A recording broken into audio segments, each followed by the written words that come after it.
Hey there, everybody. It's the Queso You Didn't Know show. I'm Queso, and joining me, as always, is the undeniable, unbeatable. Roberto Simpson, TBS to keep it short, but whichever way flows. Welcome back to the Geisha Chronicles, everybody. In part one, we busted the myths. We learned that the geisha are artists, not courtesans. We learned about their male predecessors, but today we are going to look at the cost of that art. There is a saying in the geisha world, to be a geisha is to be a work of art, and art suffers. We look at the finished product, the women gliding through the tea house pouring sake with a perfect smile. But we don't see the mechanics underneath. We don't see the years of indentured servitude. We don't see the bald spots caused by the traction of the wax-tied wigs. We don't see the sleeping on wooden neck stands to keep the hair perfect.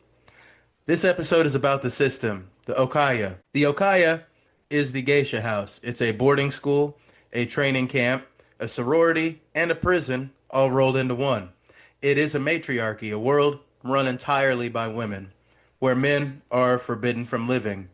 But don't let that fool you into thinking it's a soft environment. It is a hierarchy of brutal discipline. Today we are walking through the stages of a geisha's life. From the moment a young girl, sometimes as young as 6 years old historically, walks through the door to the moment she debuts. We are also going to talk about the Mizagawi, the controversial deflowering ritual that Western media can't stop talking about.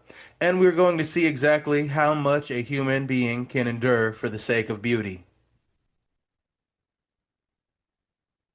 The truest definition of beauty school is what I got out of all of that. And I think that's what's to be gotten out of all of that.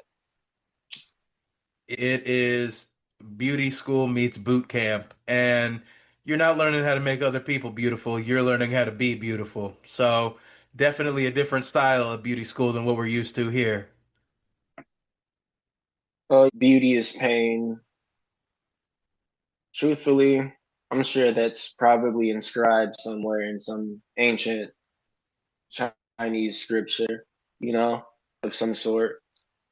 You think it'd have to be, especially what these women were going through in Japan, but China as well with the foot binding, man. Literally like disfiguring your feet because guys think it's hot. It's a story as old as time, I guess, right? As long as men were out there trying to drag women back to their caves, they had to make themselves look pretty so the men would do it. I don't know. I guess it's kind of similar to a stat I read about recently, basically saying the fact that we as humans have way more female ancestors than we do male ancestors. That says something about women being picky and choosy during the process of mating, you know? That makes sense. But And I guess yeah, you would have to be, especially then when it's like, this guy's a little weak. He could die next winter. I got 5 kids we got to raise. yeah, yeah, stuff like that. Tale is old as time. And this tale may not be as old as time, but it's pretty close. We're going to start with the setting, the Okaya. This is the center of the geisha's universe. A geisha cannot work without being affiliated with an Okaya. It holds her license, it holds her debt. The Okaya is run by the Okasan, literally mother. She is usually a former geisha herself. She's the CEO, the drill sergeant, and the landlord. She manages the careers of everyone in the house. She decides what you wear, who you see, what parties you attend, and how much money you get, which for years is usually zero. Under the Okasan, you have the hierarchy. You have the Onisan, the older sisters, the full geisha, then the Maiko, the apprentices, and at the bottom, eating the scraps and scrubbing the toilets, you have the Shikomi. Historically, girls were sold into this life. If you were a poor farmer in a famine, you might sell your daughter to an Okaya. It was a transaction. The Okaya paid the parents, and the girl now belonged to the house. She had a debt to work off. This was effectively indentured servitude. Today, obviously, that doesn't happen. Girls apply. They see documentaries, they see the beautiful kimonos, and they want to join. They're usually 15 years old, right after junior high in Kyoto, or 18 in Tokyo. But even though they volunteer, the reality hits them hard. The cost of raising a geisha is astronomical. The food, the lodging, the lessons, the kimonos, the okaya fronts all of this cash. We are talking hundreds of thousands of dollars, and the girl has to pay it back. So when you walk into that house, you are walking into debt. You are an investment property, and the Okasan expects a return on investment. Mm. It's parts like this is where you get the idea of where people form stereotypes because I'm not going to say it's most, but at least obviously a lot of lies have lots of truth to them.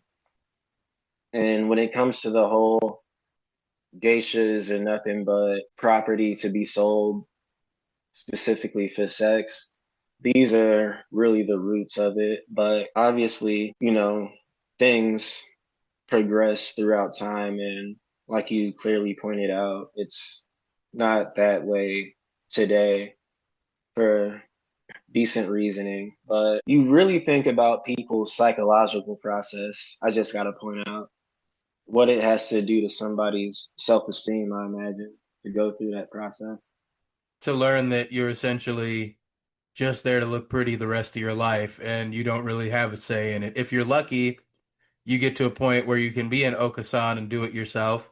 But for the majority of your life, yeah, you're coming in at 6 or 7 years old as the lowest rung on the totem pole and being the one that has to scrub the toilets, scrub the floors. And indentured servant, it's just a fancy way to say slave, let's be honest.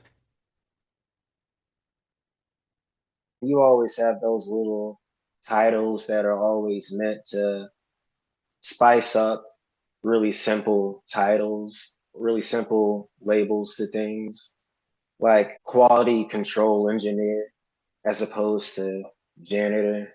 No wonder, like I said last week, that the geishas are just all around, they were all around better artists, better eclectic souls, because living a life that's in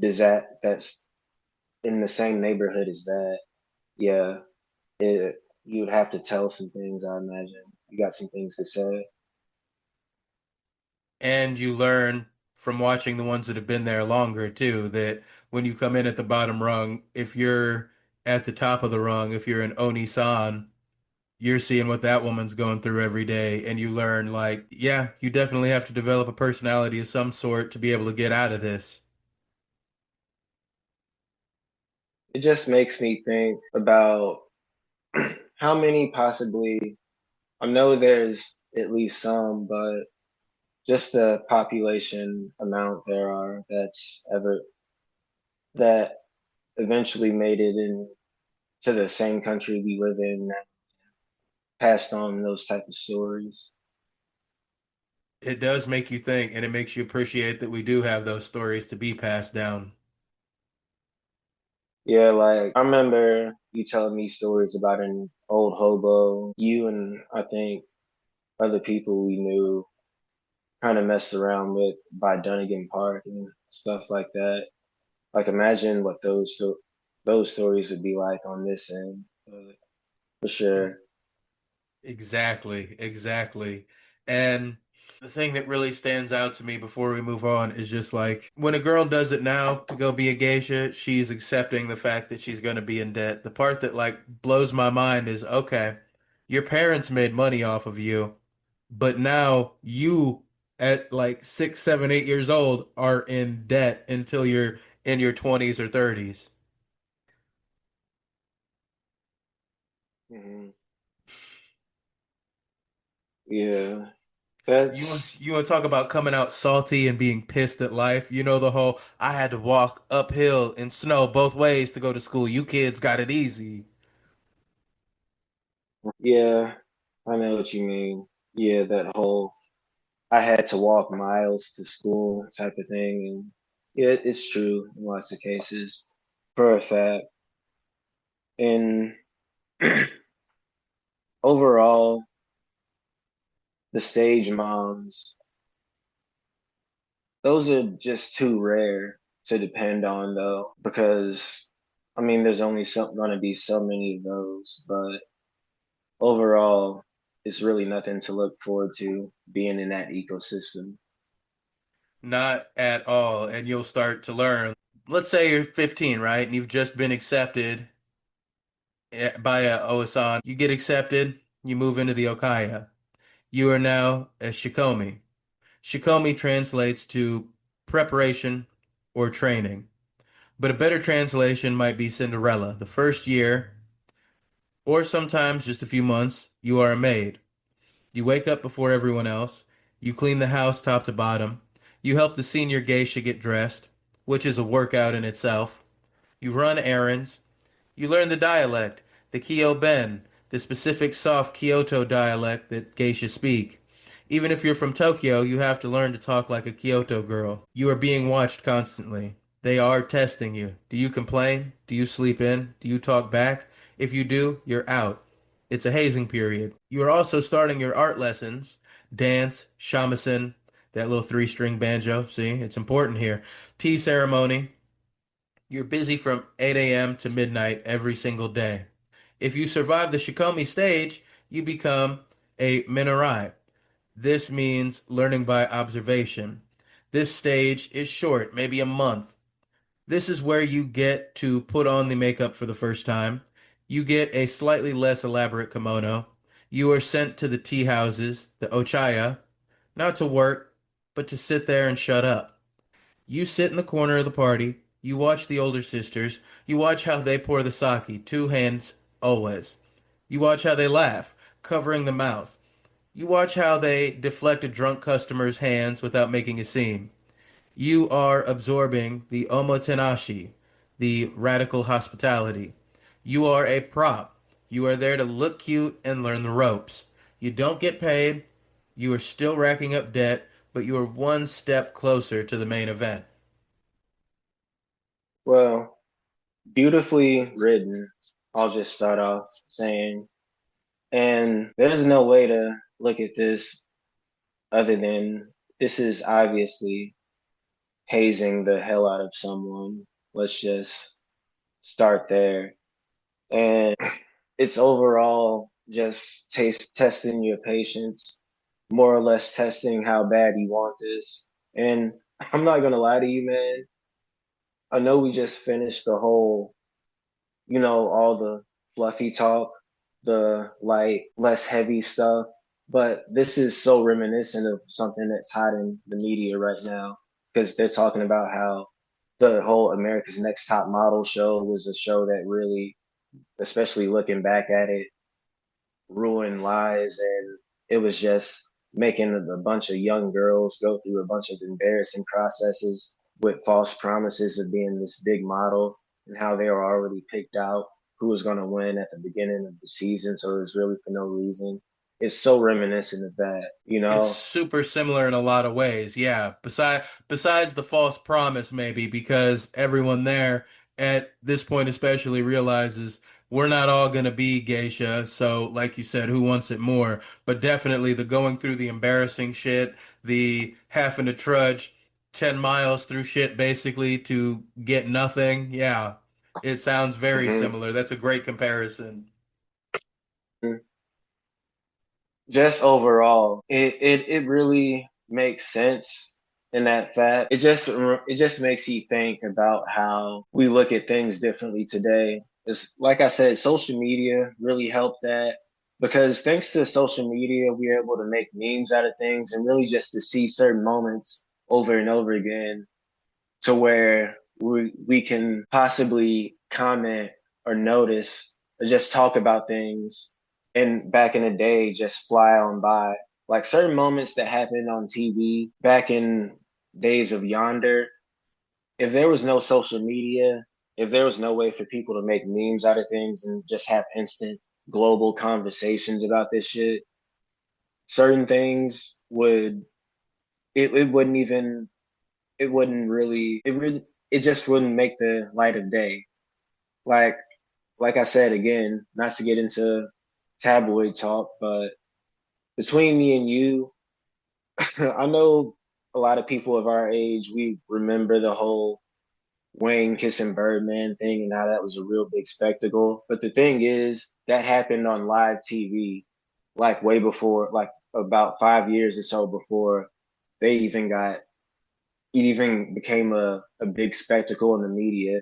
It was on an episode of Rap City, and he just walked in and kissed him on the mouth, and it was like whatever. And the same thing on an episode of 106 in Park. But in these days, that shit would never fly. It'd be an instant spectacle. It would never take 5 years for some shit like that to happen. But it's just the fact that thanks to social media, we're able to reflect on things in a different light. And I say that only to bring up, do you think that even in the days of old, if social media existed, as harsh and as cruel as things were around those times, do you think that social media in any way would influence them to maybe take things a little lighter and to maybe have a more mental health aspect of it? I think the difference though is you were social, you just didn't have social media. And you look at things back in the day, they did have jokes. They did make light of things. Like you think about even in like World War II, dude, life went on. Yeah, there was a giant war going on, but like everybody wasn't sitting there in Europe somber as shit. They were still farting and laughing at it. They were still going to work and making fun of their coworker Greg, you know? So I think it would have let us see how light they could have been because we think of these people and we think of them almost as monoliths and like, statues, people that are set in stone and are just so different from us. But at the end of the day, I think if they had social media, yeah, the only difference is we would actually see that lighter side come through a lot more. Hmm. Yeah, I definitely feel the same way because what you said, it has me thinking about when the pandemic first hit, like I'm talking March, and I remember people were taking videos and posting them and stuff, and they were in France, I think, somewhere in Europe, and they were playing Act Up by the City Girls, and they were kind of like in a hotel type setting, I think an apartment type setting, something like that, and they were playing Act Up by the City Girls. Somebody's playing it out their window. Everybody just decided to come out on their balconies and kind of just party to the song and dance to it or whatever. It was one of those moments, one of those 9/11 type moments where you think, as sappy as it sounds, it shows the triumphant nature of the human spirit to have the most cheerful moments during sorrowful times, like we did during 9/11, like I said, and just other shit. But yeah, I get what you're saying.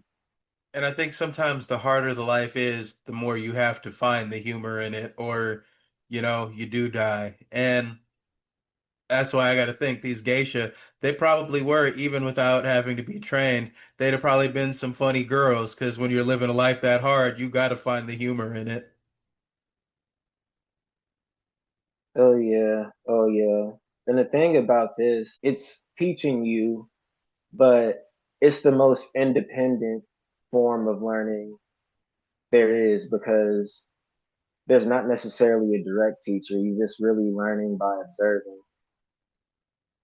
And you really do see how independent it does kind of become then too, but it's still interdependent because you do need to rely on the older sisters. The younger sisters don't work without them. The older sisters don't work without the younger sisters. It's this weird homogeny of independent learning, but learning through collaboration at the same time.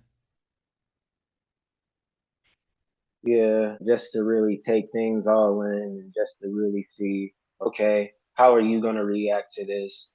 Do you have the spirit to react properly to this without necessarily needing the direct guidance for it? Just to see, okay, what's really in your nature? What's really in your heart? How are you going to react to certain things? Do you have are you naturally built for this? That's what I like about it. Exactly. And for the ones that were naturally built comes their debut, the Misadashi. It means more or less, that you're open for business. You are now Meiko, a woman of dance. This is the apprentice stage, and it can last for 5 years. This is the image most tourists see and think is a geisha. The Meiko is actually flashier than the full geisha. Why? Because she is a child, historically. She needs to be cute, she needs to be vibrant. So let's break down the Meiko look because every inch of it is a code. As we were talking about, symbolism is important in history and human life, even if you don't see it right away. The makeup was thick white Osiborai, but look closely at the lips. A first year Meiko only paints the lower lip. It symbolizes innocence. It makes her look pouty. As she gets senior, she paints both. The kimono has a long, flowing sleeve called a furasode. These sleeves hang down to the ankles. Why? It's another sign of youth. It's also practical. The flapping sleeves draw attention. The patterns are bold, bright, and seasonal. Their collar is red. And Miyako wears a red collar with heavy embroidery. Remember this, red equals child slash apprentice. And then there's the shoes, the Akobo. These are massive wooden clogs, almost like stilts. They are huge. They have bells inside them sometimes. You hear a Miyako coming before you see her, but the most brutal part of being a Miyako? The hair. Amiko uses her own hair. No wigs. She goes to a specialist hairdresser once a week.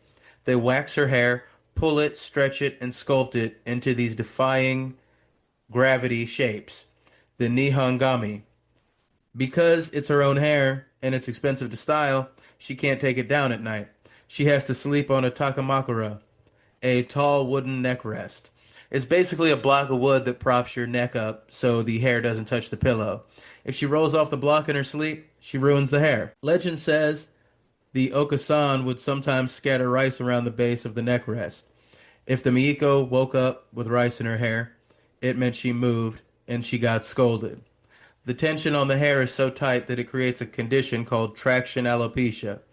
Many older Meiko have receding hairlines, a bald spot at the crown from years of having their hair yanked back. They wear it like a badge of honor. It's the scar of the trade.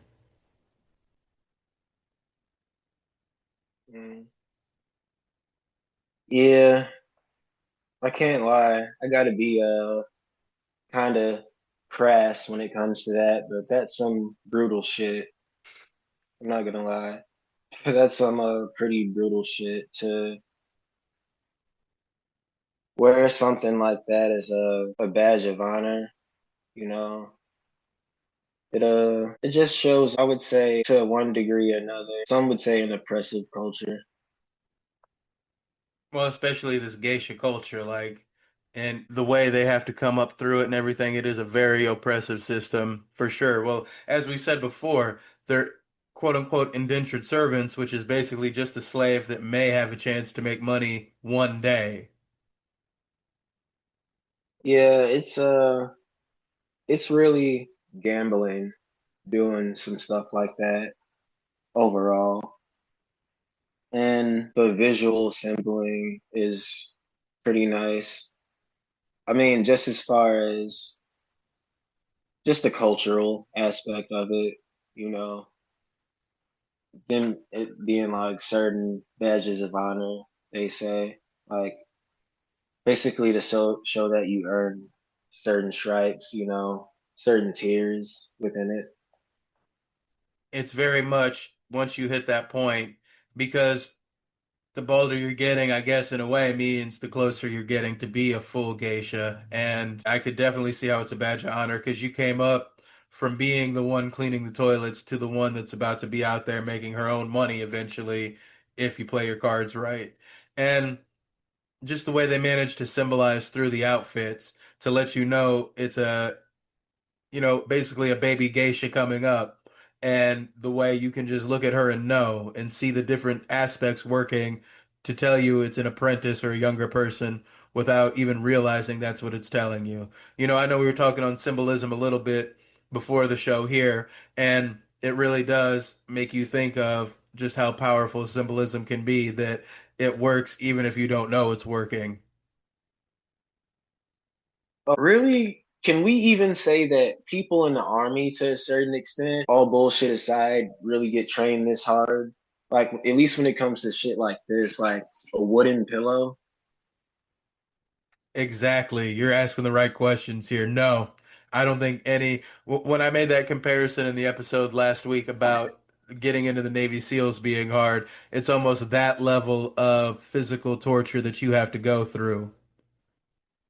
You know what I mean? And think about this, like, these are the women of older Asian culture. Like, this is the training rituals that they have to go to just just to join the ranks of certain societies that are looked at as pertaining to women or that women should belong to or seek towards. Like, this is what they have to go through. Like, imagine like being a man going through certain military practices during those times. Like, man, Exactly. It's it, no joke. yeah, certain things just speak for themselves. Well, and it's not just that these are the women, these are like the young women. And like I said, girls sometimes you could be anywhere between the age of 6 and 19 going through all of this shit that they're going through. That is a brutal life. Yeah, shout out to them. Sometimes you just have to tip your hat to people of older cultures, like just like the people who, and these are like the ancient ancestors who I'm sure died testing out certain plants and medical products and stuff. Right, to be the guy that had to eat the mushrooms that killed you before your brother ate the mushrooms that got you all fucked up. Right, right, right. Somebody had to do it, and I'm glad it wasn't me. Exactly. When we go through this story, reading it and stuff, the one thing I can think is, I'm kind of glad to be in my house with fucking Wi-Fi and fucking AC and shit like that. I'm glad I got a bed and a couch that I can go crash on, and I don't need no wooden neck pillow to do it. Oh yeah, Scipio's Palace, man. Scipio's Palace. And if anybody doesn't get that reference, just it's an it's an older writing. Look it up. You'll get But something out of it, I over. guarantee that. Oh, before we pivot off, do you see that? Do you see it as somewhat of a necessary survival? Because to them, or at least they look at it as necessary. For the geisha themselves, I think it definitely is. For the system, I mean, sometimes it's weird that you set up these systems in a community that's already just trying to survive to make people have to try to survive even harder, if that makes sense. Like, the geisha do tie back and keep that old school tradition and culture going, like we said, is important, but that's more important today than it was when it was starting?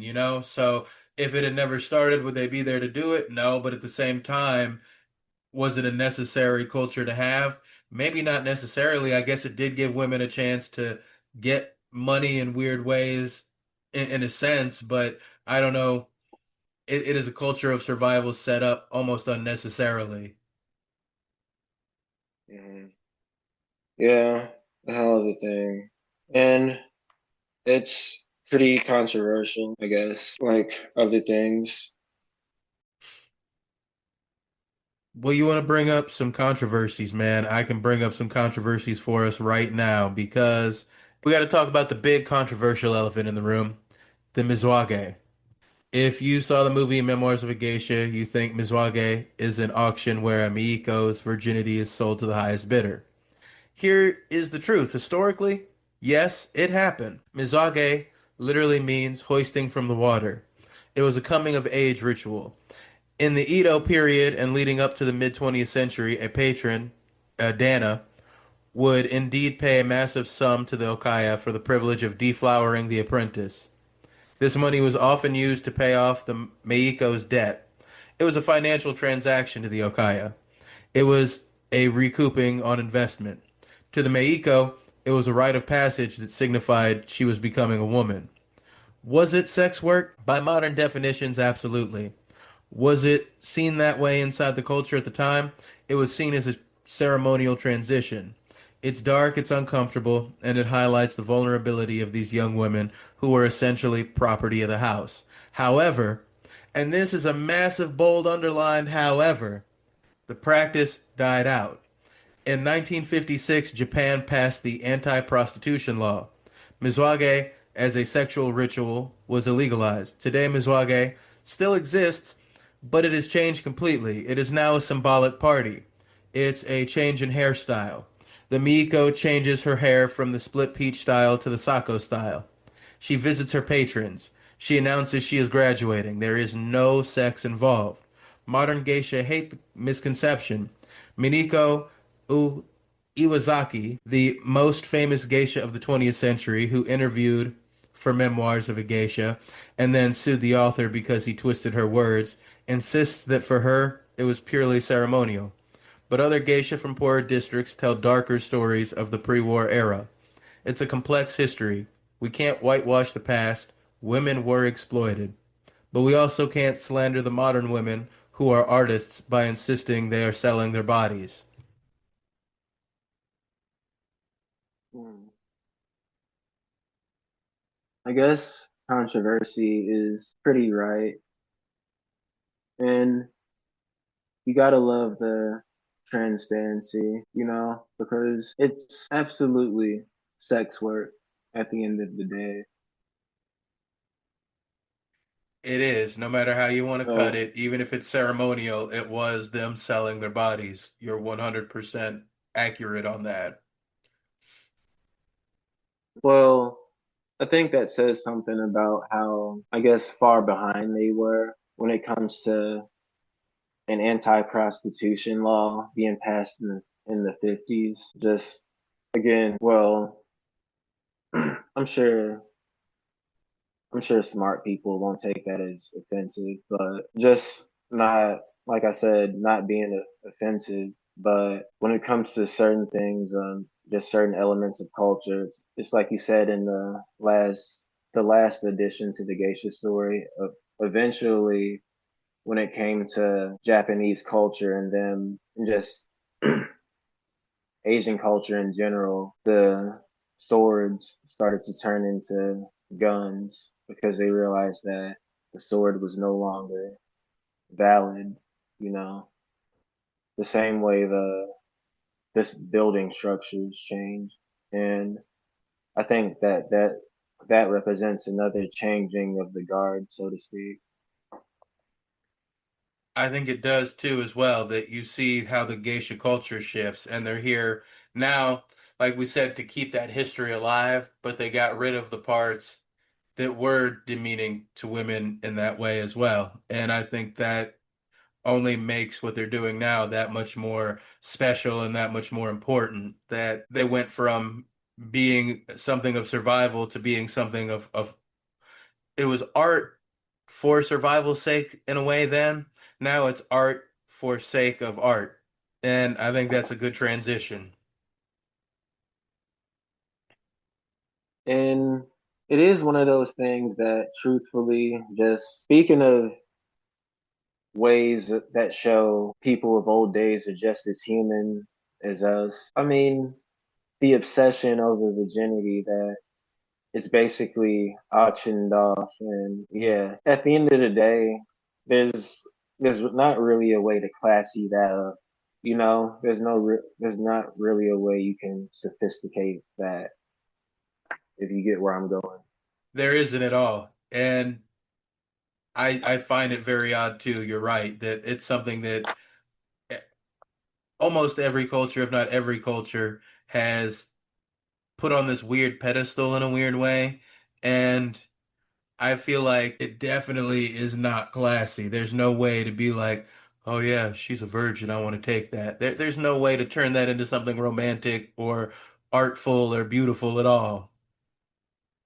Yeah, and again, to bring up tabloid like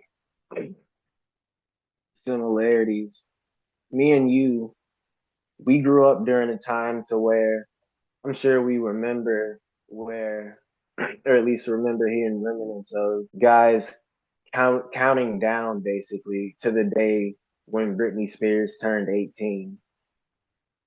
Just this obsession with fresh women, you know, virginity or just women who are seen as fresh and just more out the box, you know.